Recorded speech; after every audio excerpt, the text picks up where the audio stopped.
So ngayon, 9:35, uuwi na kami at kami ay maglalakad lang. Day 10. Yan. So medyo ganyan yung sitwasyon ng Qatar ngayon. Yung langit nila medyo parang mausok, no?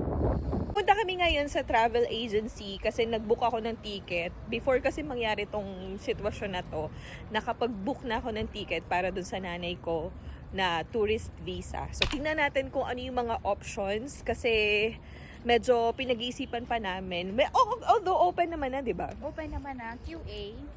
Tuloy na ang paglipad. So mga na-rebook na yung iba. Sa ngayon is Qatar Airways pala. PAL Okay. hindi pa eh. Tingnan natin kung ano yung magiging options, whether meron daw tinatawag na open ticket or refundable ba. Para magkaroon po kayo ng idea kung ano dapat yung gawin. Kung may mga kamag-anak din kayong papunta dito sa Qatar na alam nyo, ganito pa yung sitwasyon, ano ba ang dapat nyo gawin. Let's see! See you later! Iba talaga ang gawang Pinoy. Iba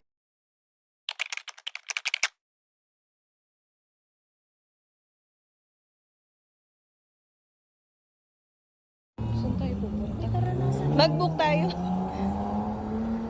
Mga kakuyus, naka-receive kami ng message Oh my God. na kailangan namin magstay indoor. So, dapat magstay indoor muna tayo. Wag muna tayong sumakay. Saan kaya? Oh my gosh. Anong saan? Asan? Oh! Uy, in fairness, anong oras ngayon, no? Usually kasi madaling araw. Yeah, 3 a.m. Pero wala pa kaming nare-receive na second message. Usually, mabilis lang yun eh. So, ngayon pa lang nag-eliminated. Pakita mo daw. Yan. Yan yung pangalawang text message. Now we're safe. We're safe. Good to Okay. Pwede na tayong maglakad. Kita ang pinaka malaking pagkakaiba sa trabaho. My brother is in the micro. I go to back south, you know, very far. I come in. No problem. For I you. come in. You want water? Now, You want water? We will buy water for you. May tumigil sa amin para Humingi ng help. humingi ng help. Pagkain, hindi pera. Baka So, sila kagalang-galang.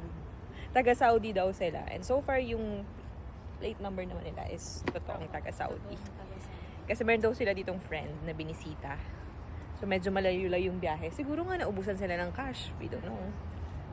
So food ang hiningi nila. Yeah. So, ito yung nabibigay ng security ng isang Qatar. At saka mo kaya masasabi mo nasa secure tayong bansa. Imagine mo, may gera guys. Pero naglalakad kami sa lahat. Ibig Diba? sabihin, it gives us additional confidence that we're safe. Correct.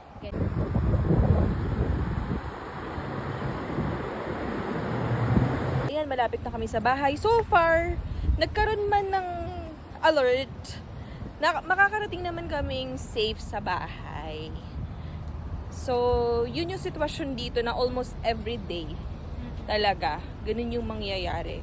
Either madaling araw, bago ka matulog, bago ka pumasok, meron kang marireceive na mga alert. Bilisan nyo! Naambon na!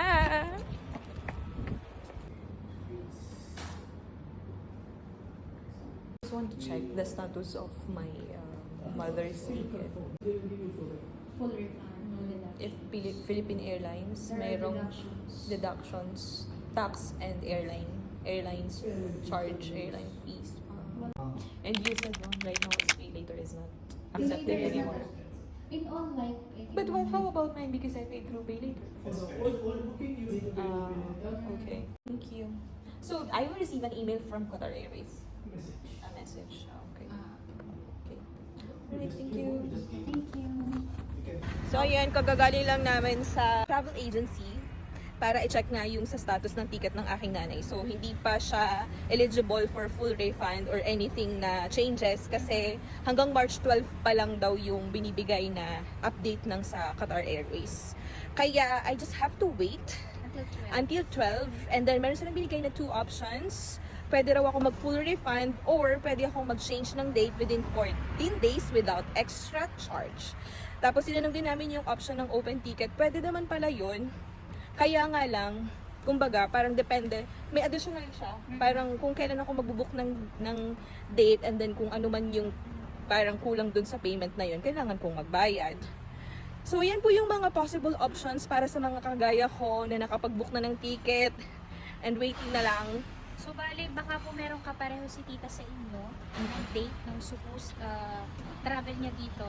Supposedly, andito siya ng March 17. So, para po sa may mga flights ng March 17 coming here sa Qatar, ay kailangan niyo po maghintay ng update until March 12. Okay, mga ka-Qs, mag-pray po tayo na nawa ay matapos na ang lahat ng ito para Yes. talagang yung totoong back to normal. Yes, at nang makasama ko na rin ang aking nanay. Yeah. Okay, safe naman po tayong nakarating sa bahay. Additional lang, yun nga palang ticket ng nanay ko ay Qatar Airways. So kung Qatar Airways kayo, yun po yung possible option. Pero kung Philippine Airlines, anong sabi niya? Sabi niya is, Wait, pinatch. pag mag-refund ka, hindi mo full na makukuha, mayroong deduction. Ha? Bakit? Siyempre, welcome to the Philippines. Tax plus So, airline charges. Meron silang Oh my charge God. for tax and tsaka yung airline charge. So i-deduct nila yun sa binayad mo. Pero pag Qatar Airways po, full refund. Full din refund. makukuha. Bayad yun sa pagpiprint ng ticket. Sana all.